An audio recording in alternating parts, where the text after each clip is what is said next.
সূর্যবংশীয় রাজা ভরত ও কেশিনীর পুত্র ছিলেন সগর। রাজা সগরের দুই পত্নী ছিলেন। একজন মহেশ্বরের আশীর্বাদে ৬০,০০০ পুত্রের জন্ম দেন এবং আরেকজন অসমঞ্জ নামে এক পুত্রের জন্ম দেন। সগর সংকল্প করলেন যে অশ্বমেধ যজ্ঞ করার। এই যজ্ঞের নিয়ম হলো, একটি সুলক্ষণযুক্ত অশ্বকে মন্ত্রপুত করে ছেড়ে দেওয়া হয়। বছরের শেষে অশ্বটি দেশ পরিভ্রমণ করে ফিরে এলে অশ্বটিকে বলি দেওয়া হয় এবং যজ্ঞের আগুনে আহুতি দেওয়া হয়। অশ্বের রক্ষকরূপে সগররাজ ৬০,০০০ পরাক্রমী পুত্রকে নিয়োগ করলেন।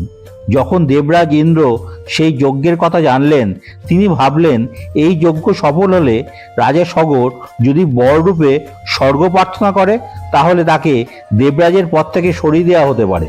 এইরূপ চিন্তা করে তিনি অশ্বটিকে সবার অলক্ষ্যে সরিয়ে দিলেন। স্বর্গের রাজা ইন্দ্র হয়ে গেলেন অশ্বচোর। এদিকে সমুদ্র তটে মহর্ষি কপিল ছিলেন ধ্যানমগ্ন। দেবরাজ যজ্ঞের অশ্বটিকে তার আশ্রমের কাছে বেঁধে দিয়ে গেলেন। এদিকে সগরপুত্র ঘোড়াটিকে খুঁজতে খুঁজতে হাজির হলেন কপিল আশ্রমে। তারা ভাবলেন এই ঋষি অশ্বচোর। তারা ঋষির দেহে আঘাত করলেন। ধ্যান ভেঙে ক্রোধের আগুন ঠিকরে পড়ল। এই ক্রোধাগ্নিতে সগরের ৬০,০০০ পুত্র ভস্মীভূত হলো। ঋষি কপিল পুনরায় ধ্যানমগ্ন হলেন। অসমঞ্জের পুত্র তথা রাজা সগরের নাতি অংশুমান দীর্ঘকাল ধরে গঙ্গার তপস্যা করলেন, কিন্তু ব্যর্থ হলেন। তারপর তার পুত্র দিলীপ রাজা হন।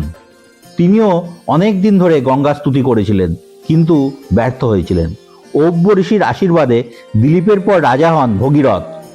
ভগীরথ গঙ্গা স্তবে গঙ্গাকে সন্তুষ্ট করলে তিনি মর্তে যেতে রাজি হন। তবে সমস্যা একটাই, এত উঁচু থেকে গঙ্গা পৃথিবীতে পড়লে সেই বেগ পৃথিবী সহ্য করতে পারবে না। গঙ্গাকে একমাত্র ধারণ করতে পারেন মহেশ্বর।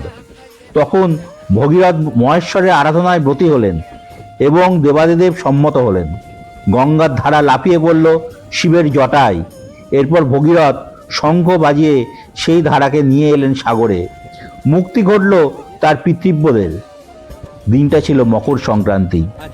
লীলায়িত ছন্দে ঝাঁপিয়ে পড়ল বাড়িধারা সাগরের বুকে। দৈতের সঙ্গে দৈতার মিলন ঘটল। গঙ্গার সঙ্গে সাগরের মিলনস্থল খ্যাত হলো সাগর সঙ্গম নামে।